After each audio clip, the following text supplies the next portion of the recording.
We see India as a key partner, but also as an upcoming superpower. Our defense dialogue has gained real momentum and, of course, of combating terrorism. अब ये Greece का जो media है उसकी तरफ से भी reports आ रही हैं। भारत और ग्रीस के बीच इंडस्ट्री और डिफेंस सेक्टर में हुई डील। राजनाथ सिंह ने ग्रीस के रक्षा मंत्री के साथ द्विपक्षीय बैठक की, जिसकी वजह से तुर्की थोड़ा ऑफ बैलेंस। ग्रीस के रक्षा मंत्री भारत दौरे पर आकर कुछ ऐसा कह गए जिससे भारत जहां गदगद होगा वहीं भारत के दुश्मनों के पेट में दर्द होना तय है। सेकेंडली जो इंपॉर्टेंट चीज है वो ये है कि जो इंडियन हुकूमत है वो समझती है कि हमें अब उर्दुगान को टफ टाइम देना है। वर्ल्ड में 5 सुपर पावर्स हैं, हम सुपर पावर के पास जाने के लिए तरस रहे हैं। इंडिया के पास वो खुद आ रहे हैं। अच्छा, अब देखें वो कैसे? ब्रितानी प्राइम मिनिस्टर है, वो खुद इंडिया के पास आते हैं। इंडिया वो खुद इंटरेस्ट पैदा करते हैं कि हम वहाँ पर ट्रेड करें। गटर का ढक्कन चोरी करेगा, जो गटर का ढक्कन बेचेगा, जो गटर का ढक्कन खरीदेगा, उस सबको 1 से 10 साल कैद होगी। रावलपिंडी में मुनीर आर्मी ढक्कन की निगरानी में लग चुकी है। पाकिस्तान का सबसे बड़ा मुद्दा गटर का ढक्कन बन गया है। और हम इधर देखते हैं तो कर्जा, इधर देखते हैं तो कर्जा, उधर देखते हैं कर्जा, पीछे देखते हैं कर्जा। इंडियन हुकूमत है वो समझती है कि हमें अब उर्दुगान को टफ टाइम देना है। देती है या नहीं देती, क्या करती है, वो एक सेपरेट सवाल है। अब ये ग्रीस का जो मीडिया है उसकी तरफ से भी रिपोर्ट्स आ रही हैं कि शायद हम हाई वैल्यू टारगेट्स जो तुर्की के अंदर हैं उनको हम न्यूट्रलाइज कर सकें। तुर्की के पास वो कहते हैं जी कि S-400 डिफेंस सिस्टम है, ठीक है जी। और अब ये इसके ऊपर भी डिस्कशन है कि मेरा तो ख्याल ये है कि अगर this is what Indians are saying, मैं आपको इंडियन वर्जन बता रहा हूँ, ठीक है, मैं आपको इंडियन वर्जन बता रहा हूँ, ठीक है, कि this is what they think, this is what they realise. वो कहते हैं कि जनाब ये जो S-400 सिस्टम है जो तुर्की के पास है, इसको हम तबाह करवा सकते हैं, तुर्की का नुकसान करवा सकते हैं अगर हम ग्रीस को वेपन्स दें। अब वो कहा जा रहा है कि जी ये जो इसको थोड़ा समझें यार, ये बड़ी इंटरेस्टिंग चीज़ इंडियंस कर रहे हैं कि ये जो long range land attack cruise missile है वो कह रहे हैं कि ये इसकी रेंज 1500 किलोमीटर है। This will be force multiplier for Greece. और दूसरा ये है कि ये अगर ग्रीस के पास चला जाता है, ग्रीस की मैं थोड़ी सी मैं आपको बात बताऊं, इंडिया ने जो India Middle east Europe economic corridor की बात की हुई है, उस India Middle east Europe economic corridor के अंदर इंडिया ने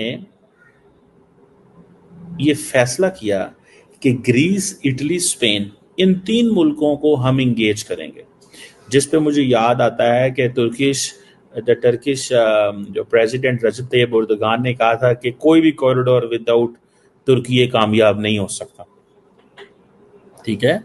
और बेसिकली क्योंकि इंडिया जो है वो मिडल ईस्ट को भी इंगेज करना चाहता है, इंडिया जो हाइफा पोर्ट है उसको भी इंगेज करना चाहता है। इंडिया चाहता है कि हम थोड़ी सी लॉन्ग टर्म गेम खेलें, और लॉन्ग टर्म गेम के अंदर वो इन चीज़ों को देखते हैं कि भाई हमें यूरोप के अंदर तुर्की को माइनस करना है और बाकी ममालिक को इंगेज करना है। तो India Middle East, Israel, Greece, Mediterranean, इस सारे एरिया के अंदर जा रहा है।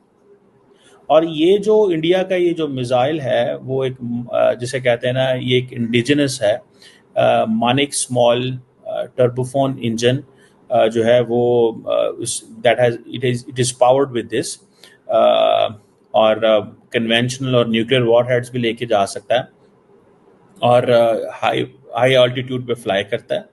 और दूसरा ये है कि रडार वगैरह भी वो भी नहीं आता, ये इंडियंस कहते हैं। इसीलिए अब तुर्की ये समझता है कि हमें ज़रा थोड़ा सा ये चीज़ें देखनी हैं कि हमें पाकिस्तान के साथ तो हम हैं ही हैं, लेकिन इंडिया ने बेसिकली ये माहौल बनाया। और आपको पता है सब कुछ टर्किश जो इंटरनेशनल मीडिया है वो भी ये समझता है कि ये जो this could be a direct response कि ये जो ग्रीस तुर्की की एक जो वो जिसे कहते हैं ना एक छोटी सी रीजनल राइवलरी है उस हवाले से। और इंडिया की जो एयरफोर्स चीफ हैं, आपको याद होगा अभी उन्होंने थोड़े दिन पहले ही AP सिंह साहब ने दौरा भी किया है ग्रीस का। नेवर फॉरगेट दिस कि इंडिया के एयर चीफ ने दौरा किया है, ठीक है। और वो दौरा करने का मकसद क्या था? To give a message to Turkey. So वो जो दौरा करने का मकसद था वो दैट वाज कि थोड़ा टफ टाइम देने की जरूरत थी, ठीक है जी।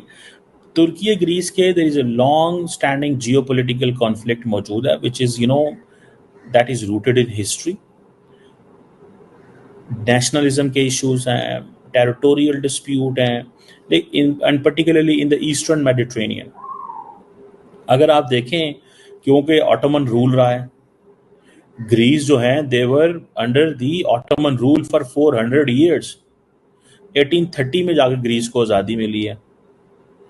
फिर बहुत सारी ग्रीको टर्किश वॉर्स हुई हैं 1992 के बीच में।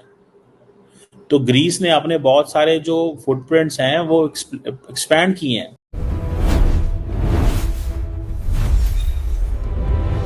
दोस्तों, हाल ही में ग्रीस के रक्षा मंत्री निकोस देंदियास भारत के आधिकारिक दौरे पर पहुंचे, जहां उन्होंने भारतीय रक्षा मंत्री राजनाथ सिंह से नई दिल्ली में अहम मुलाकात की। इस दौरान दोनों नेताओं ने भारत और ग्रीस के बीच रक्षा सहयोग को नई ऊंचाई देने पर विस्तार से चर्चा की।